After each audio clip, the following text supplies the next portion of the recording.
Assalamualaikum warahmatullahi wabarakatuh. Nama saya Muhammad Isras dan saya akan memoderasi dalam presentasi video kali ini.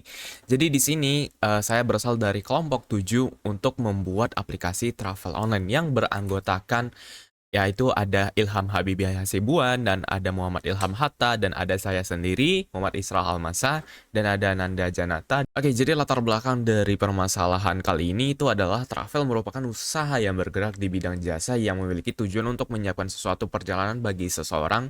Kekurangan travel dalam pengembangan bisnis seperti kesulitan bagi pelanggan dalam mengetahui lokasi cabang setiap travel, ketersediaan tempat, waktu, dan harga layanan. Oleh karena itu, travel menjadi hal melata belakangin untuk memilih topik tentang aplikasi travel online. Nah, untuk target user kali ini itu adalah masyarakat umum dan agen travel ya. Untuk masyarakat umum agar bisa lebih mempermudah masyarakat umum untuk memesan travel ya dalam menentukan jadwalnya gitu ya, dalam menentukan harga yang terbaik gitu ya. Untuk agen travel itu kegunaannya agar agen travel dapat bisa mendapatkan lebih banyak lagi seperti masyarakat yang ingin menggunakan jasa travel ya. Dan selanjutnya kita memiliki empati di sini. Nah, pada tahap ini kami mengumpulkan permasalahan yang ada pada user dengan melakukan observasi dan wawancara pada salah satu mahasiswa yang sering menggunakan travel untuk melakukan perjalanan. Jadi list task observasi yang empati yang kami lakukan itu adalah mengetahui nama user, mengetahui pekerjaannya, mengetahui alamatnya, dan mengetahui umurnya. Untuk namanya di sini sebagai yang empati yang kita wawancarai itu adalah Pismaria, pekerjaannya sebagai mahasiswa dan alamat di Gang Al-Fajar ya.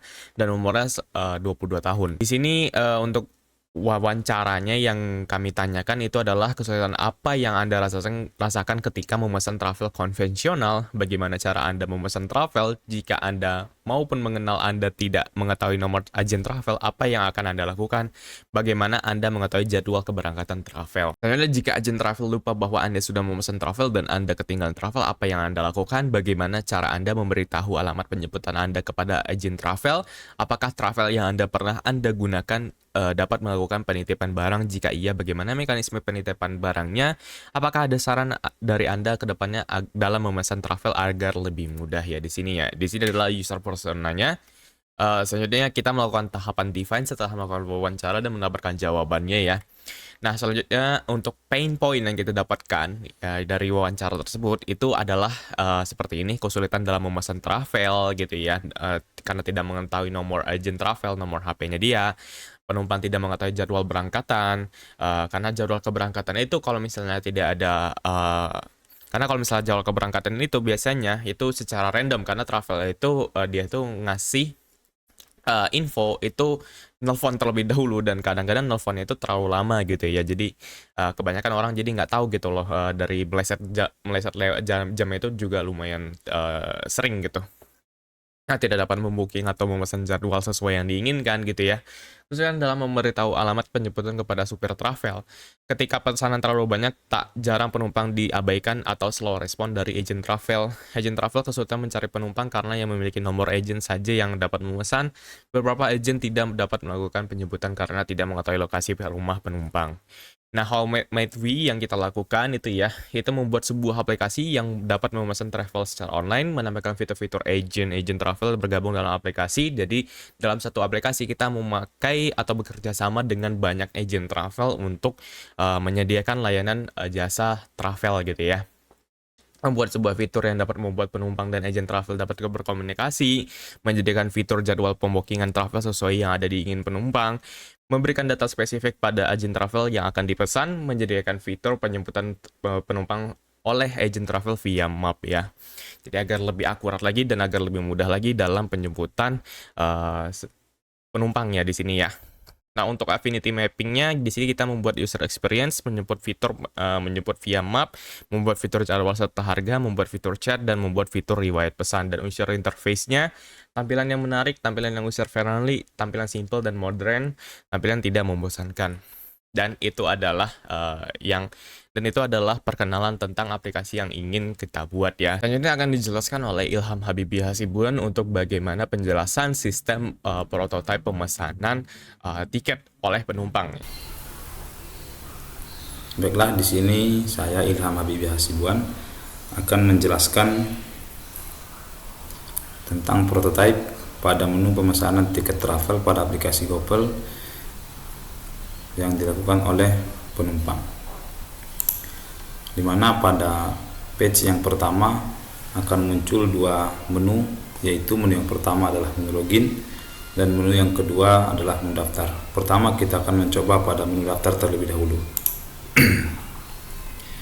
Pada menu daftar akan muncul beberapa field yang harus diisikan sebagai persyaratan untuk mendaftarkan akun pada aplikasi ini, di mana field yang pertama email, yang kedua nomor HP, dan yang ketiga password. Setelah semua field terisi, kemudian user menekan tombol daftar, kemudian akan diarahkan ke homepage pada aplikasi ini. Selanjutnya pada menu yang kedua ada menu login. Pada menu login, user akan diarahkan untuk memasukkan email dan password, kemudian menekan tombol login untuk masuk ke aplikasi. Pada homepage yang pertama, kita ditampilkan dengan beberapa promo yang tersedia, di mana kita selanjutnya menekan tombol cari tiket. Kemudian akan muncul beberapa list dari beberapa agent travel yang tersedia. Selanjutnya user memilih tombol pilih,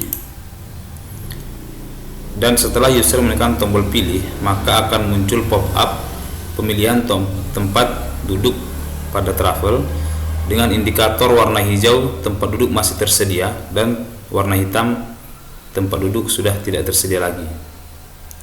Nah, di sini kita akan memilih tempat duduk dengan nomor B2. Selanjutnya kita menekan tombol lanjutkan. Akan muncul detail pemesanan dengan keterangan nama, nomor telepon, tambahkan alamat, dan metode pembayaran.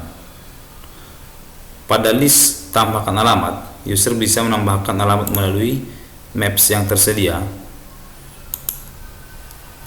Nah, di sini kita bisa memilih maps sesuai dengan tempat penjemputan. Kemudian pilih lokasi.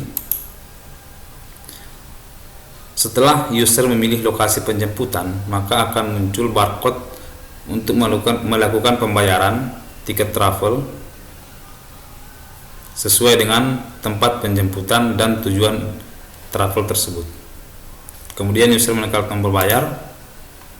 Nah, akan muncul pop-up seperti yang tampil pada layar. Kemudian user memilih tombol bayar. Setelah user memilih tombol bayar, maka akan muncul pop-up pembayaran berhasil. Kemudian kita bisa melihat tiket yang telah kita pesan. Setelah tombol lihat tiket ditekan, maka akan muncul detail pemesanan dengan nama travel, Libra Travel, keberangkatan jam 8.30 dengan nama driver Supriyadi. Kemudian setelah pemesanan tiket berhasil, kita dapat melakukan pemesanan tiket lainnya. Sekian penjelasan dari saya. Baik, selanjutnya itu saya akan menjelaskan tentang prototipe penjemputan penumpang ataupun dari segi UI untuk drivernya. Langsung saja, yang pertama yaitu driver harus melakukan login terlebih dahulu dengan menginputkan field email dan juga password pada halaman login ini. Selanjutnya driver akan mengklik button login, dan setelah berhasil login, driver akan diarahkan ke halaman homepage. Di halaman homepage ini nantinya akan ditampilkan semua list user ataupun penumpang yang telah memesan jasa dari travel ini. Selanjutnya driver akan mengklik button lokasi. Di halaman ini nantinya akan ditampilkan perkiraan penjemputan, alamat user, dan juga nomor HP. Selanjutnya jika driver melakukan konfirmasi untuk penjemputan, maka akan timbul pop-up seperti berikut. Jika ya, maka akan dikirimkan pesan kepada user yang telah memesan jasa ini eh, bahwa driver sedang dalam perjalanan untuk melakukan penjemputan. Jika driver eh, melakukan pembatalan, maka akan timbul pop-up seperti berikut dan driver akan memberikan alasannya, apakah eh, alamat penjemputan yang tidak lengkap ataupun user yang tidak dapat dihubungi. Selanjutnya driver akan mengklik button kirim, maka sistem akan memberi pesan sebagai berikut, dan driver mengklik button kembali dan dikembalikan ke halaman homepage untuk mengkonfirmasi list-list user yang lainnya. Baik, saya rasa cukup untuk penjelasan prototipe dari penjemputan penumpang ataupun dari segi UI dari driver. Saya akhiri, wabillahi taufiq wal hidayah. Wassalamualaikum warahmatullahi wabarakatuh. Assalamualaikum warahmatullahi wabarakatuh. Saya Nanda Janata akan melanjutkan presentasi kelompok UX kelompok 6. Baiklah, saya di sini akan menjelaskan tes pada pengujian UX kami menggunakan SUS atau System Usability Scale. Di sini kami memiliki 10 pertanyaan yang akan kami ajukan kepada responden kami. Dan berikut adalah skor dari jawaban, meliputi dari sangat tidak setuju, ragu-ragu, setuju, dan sangat setuju. Berikut adalah tabel nilai skor dari responden kami. Nah, setelah melakukan pengumpulan data dari responden, kemudian data tersebut kami hitung dalam cara System Usability Scale.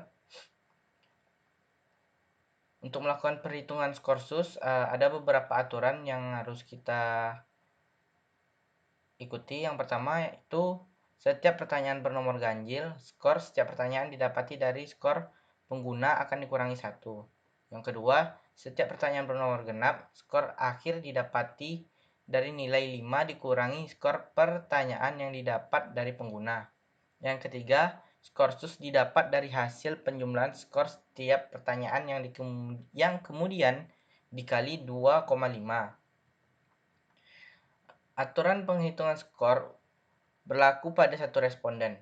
Untuk perhitungan selanjutnya, skor SUS dari masing-masing responden dicari skor rata-ratanya dengan menjumlahkan semua skor dan dibagi dengan jumlah responden. Berikut rumus menghitung skor SUS. Jadi N adalah jumlah responden, lalu sigma X ini merupakan jumlah skor SUS, dan X adalah skor rata-rata. Berikut rank SUS skornya. Jika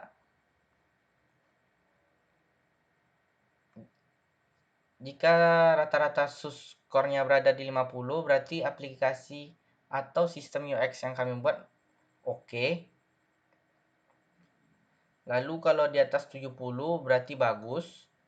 Di atas 80 artinya excellent, sangat baik. Nah, berdasarkan nilai rata-rata yang kami peroleh dari responden dari aplikasi GoFel, kami mendapatkan skor 79. Maka skor SUS tersebut masuk ke dalam kategori good, yaitu bagus, dengan grade scale-nya B.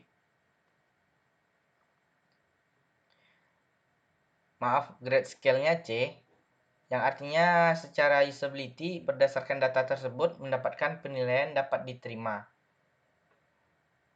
Jadi kesimpulannya, aplikasi GoFel atau UI GoFel ini berdasarkan data dapat diterima oleh responden. Sekian penjelasan dari saya. Apabila ada kekurangan dan kesalahan, mohon dimaafkan. Wabillahi taufiq wal hidayah. Wassalamualaikum warahmatullahi wabarakatuh.